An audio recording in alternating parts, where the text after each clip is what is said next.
Hallo, ihr wunderschönen Menschen.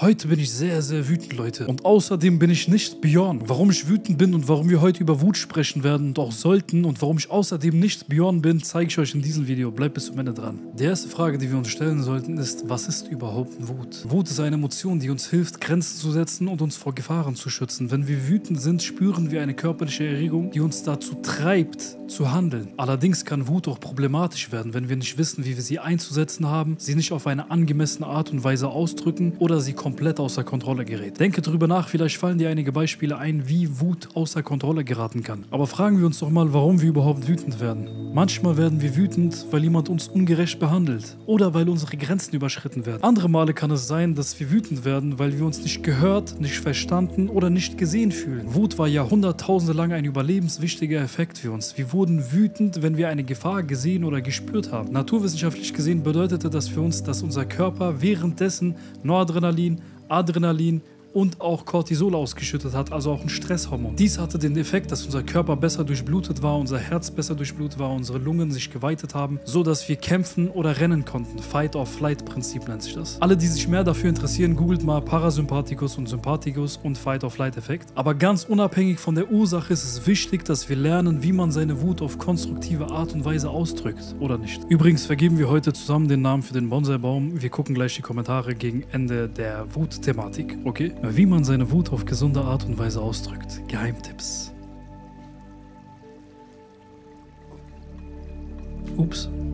So, besser.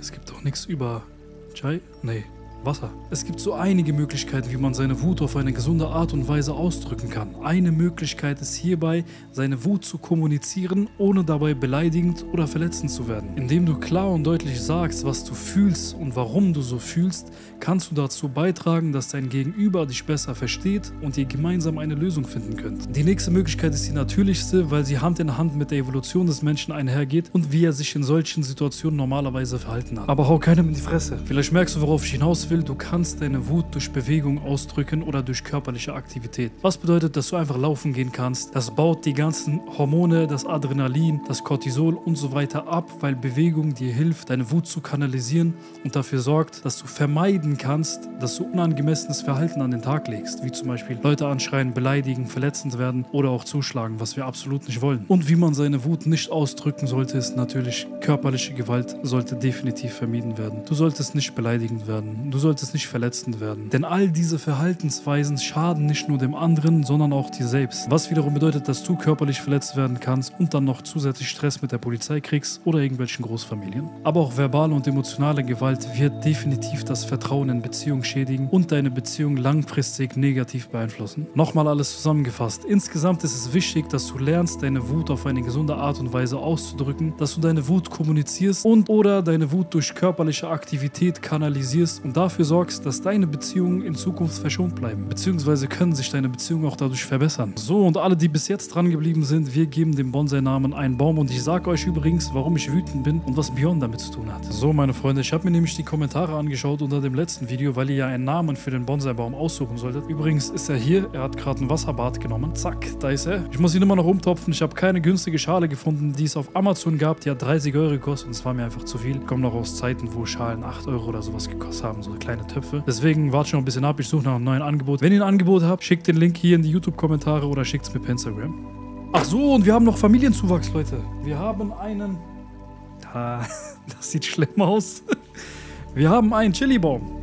Auch diesen muss ich noch umtopfen. Ich habe jetzt schon einen Topf geholt, ich habe Dünger geholt, ich habe Erde geholt. Aber die Dame bei Obi hat gesagt, wenn er frische Erde bekommt, braucht er erstmal keinen Dünger. Danke für den Tipp. Das letzte Video hatte 60 Kommentare und einer hat was mit Björn kommentiert. Guck mal bitte.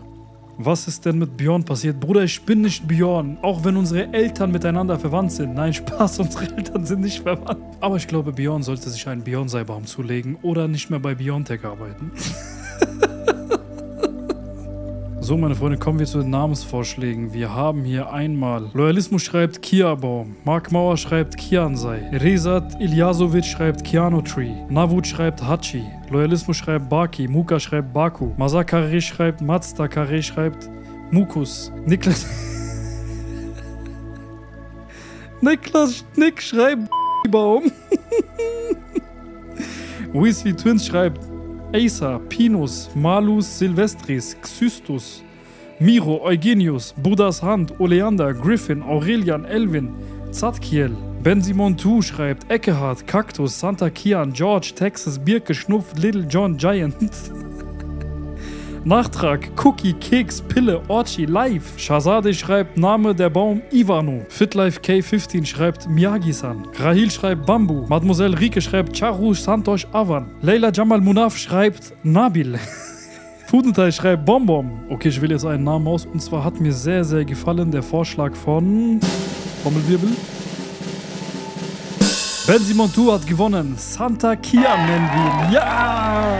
Jawohl, Santa Kian. Irgendwie, ich fand den Namen irgendwie geil. Es heißt Heiliger Kian. Ich heiße Inch Kian, auch wenn ihr alle denkt, ich heiße Kian. Ich heiße Kian, ich heiße Kianimus. Aber Santa Kian klingt echt geil. Ich weiß nicht wieso. Schreibt mal hier drunter, wie ihr es findet. Ich hoffe, ihr seid nicht sauer. Alle anderen, die vorgeschlagen haben, vielen Dank für eure Vorschläge. Und Moi Moi hat geschrieben, nimm uns mit, wenn du den Baum umpflanzt. Kriegst du, machen wir im nächsten Video. Bleibt dran. Wenn euch das Video gefallen hat, muss ich euch nicht sagen, gebt ein Like, abonniert gerne, aktiviert die Glocke, kommentiert hier drunter, wie wir den Chili-Baum nennen und dann sehen wir uns im nächsten Video. Passt auf euch auf, bleibt gesund, ihr schönen Menschen.